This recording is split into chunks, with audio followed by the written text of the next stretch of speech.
നമുക്ക് മനസ്സിലായത് ഇവരെല്ലാം ഒരു ടീമാണ് അല്ലേ? ഇവൻ ഇങ്ങനെ ചിരിക്കുന്നുണ്ടേലും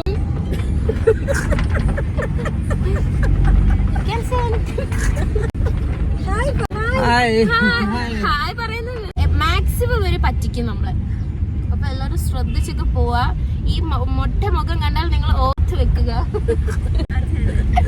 എല്ലാ ഡ്രൈവർമാരും എല്ലാം സെയിം ആണ്. ഹായ്, ഞാൻ ആദ്യം കാണിച്ച വീഡിയോ എന്താണ് സംഭവം എന്ന് വീഡിയോ ഫുള്ള് കാണുമ്പോൾ നിങ്ങൾക്ക് മനസ്സിലാവും. സോ ഇന്നാണ് ഞങ്ങളുടെ മണാലിയിലെ ലാസ്റ്റ് ഡേ. രാവിലെ തന്നെ ഫുഡൊക്കെ കഴിച്ച് ഞങ്ങൾ റൂം വെക്കേറ്റ്. രാവിലെ തന്നെ ഞങ്ങളുടെ ഡ്രൈവർ മൊട്ടരാഘവൻ ഞങ്ങളോട് ഉടക്കായിരുന്നു. ഞങ്ങളുടെ കൂട്ടത്തിലുള്ള ഇബി ഇന്ന് ഫസ്റ്റ് നമ്മൾ എങ്ങോട്ടാ പോകേണ്ടതെന്ന് ചോദിച്ചപ്പോൾ പുള്ളി പറയാൻ പറ്റില്ല എന്നൊക്കെ പറഞ്ഞു. സംഭവം വേറെ ഒന്നുമല്ല, തലേ ദിവസം ഞങ്ങളെല്ലാം ടീമായി സ്നോ കാണാൻ നടന്നു പോയത് ആർക്കും ഇഷ്ടപ്പെട്ടില്ല.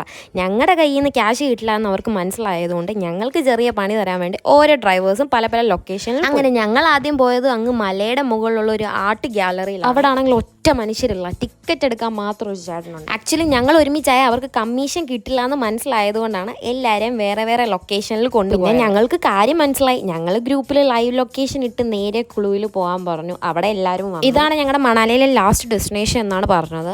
അവിടെ ആണെങ്കിലും ഞങ്ങൾ കുറച്ച് നേരം സ്പെൻഡ് ചെയ്തു. വൈകുന്നേരം 6 മണിക്കാണ് ഞങ്ങൾക്ക് ഡൽഹിക്ക് പോകാനുള്ള ബസ്. അവിടെ വൈകുന്നേരം വരെ നിന്ന് കാണാനുള്ളതൊന്നുമില്ല. ഞങ്ങളുടെ പാക്കേജിലുള്ള ഡ്രൈവർ ആണെങ്കിൽ വേറെ എങ്ങോട്ടും കൊണ്ടുപോവുകയില്ല. അങ്ങനെ ഞങ്ങൾ ഡ്രൈവറോട് മാൾ റോഡിൽ ഇറക്കാമോ എന്ന്. മാൾ റോഡിലാവുമ്പോൾ നല്ല ഫുഡും കഴിക്കാം, ചെറിയ ഷോപ്പിംഗും. പിന്നെ മാൾ റോഡിന്റെ തൊട്ടടുത്താണ് ബസ്. പക്ഷെ ഞങ്ങൾ ചോദിച്ചപ്പോൾ ഞങ്ങളോട് പറഞ്ഞു മാൾ റോഡിൽ കൊണ്ടുവിടുന്നതിന് 500 രൂപ ക്യാഷ് കൊടുക്കണം. ആക്ച്വലി ഞങ്ങളെ അവസാനം ഡ്രോപ്പ് ചെയ്യുന്നത് ആ മാൾ റോഡിന്റെ തൊട്ടടുത്തുള്ള ബസ് സ്റ്റോപ്പിലാണ്. അതിനാണ് അയാൾക്ക് 500 രൂപ കൊടുക്കണമെന്ന് പറഞ്ഞത്. എന്തൊക്കെ ടൈപ്പ് ഉടായിപ്പ് ആൾക്കാരാണ്. വേറെ ആർക്ക് കൊടുത്താൽ ഇവന്മാർക്ക് ഞങ്ങൾ ക്യാഷ് കൊടുക്കില്ല എന്ന് ഞങ്ങൾ തീരുമാനിച്ചു. സോ ഞങ്ങൾ പറഞ്ഞു ഞങ്ങളെ ലാസ്റ്റ് ഡ്രോപ്പ് ചെയ്യേണ്ട ആ ബസ് സ്റ്റാൻഡിൽ തന്നെ കൊണ്ടുപോയി. പിന്നെ ഞങ്ങളെ ഇറക്കി വിട്ട് അയാൾ പോയി. ഞങ്ങൾ നേരെ വിഷ്ണു ചേട്ടനെ സ്നേഹൻ ഡ്രൈവറിനോട് സംസാരിച്ച് എല്ലാവരും ബാഗ് ആ കാറിൽ വെച്ച് നേരെ മാൾ റോഡിലോട്ട് നടക്കാൻ തുടങ്ങി. അങ്ങനെ ആദ്യം ഞങ്ങൾ മണാലിയിൽ 2 ദിവസം കഴിച്ച സെയിം ഹൈദരാബാദി ദം ബിരിയാണി വാങ്ങി കഴിച്ചേ. പിന്നെ ഒരു കുട്ടി ഷോപ്പിംഗ് കഴിഞ്ഞ് വൈകുന്നേരം 5 ഒക്കെ ആയപ്പോൾ ബസ് സ്റ്റോപ്പിലും ചെന്ന് ഞങ്ങൾ ബാഗ് എടുത്ത് ആ ഡ്രൈവറിന് ഞങ്ങൾ ബാഗ് വെച്ചതിന് ക്യാഷും കൊടുത്ത് നേരെ പോയി. എനിക്ക് പറയാനുള്ള മണാലിയിലുള്ള പല ഡ്രൈവേഴ്സും ഉടായിപ്പാണ്. പാക്കേജിനെ പറ്റി ഇനി എടുത്തു പറയേണ്ട ആവശ്യമില്ല. ഒരു റെസ്പോൺസിബിലിറ്റി അവർ. ഞങ്ങളുടെ കൂട്ടത്തിൽ തന്നെ 2 പാക്കേജുകളായിരുന്നു. എല്ലാം കണക്ക്. നിങ്ങൾ മണാലിയിൽ പോവുകയാണെങ്കിൽ പാക്കേജ് എടുക്കാതെ മാക്സിമം പോവുക. പാക്കേജിലുള്ള ഒരു 4000, 5000, 6000 ഒക്കെ പോയിട്ട് വരാമെന്നൊക്കെ പറയുമെങ്കിലും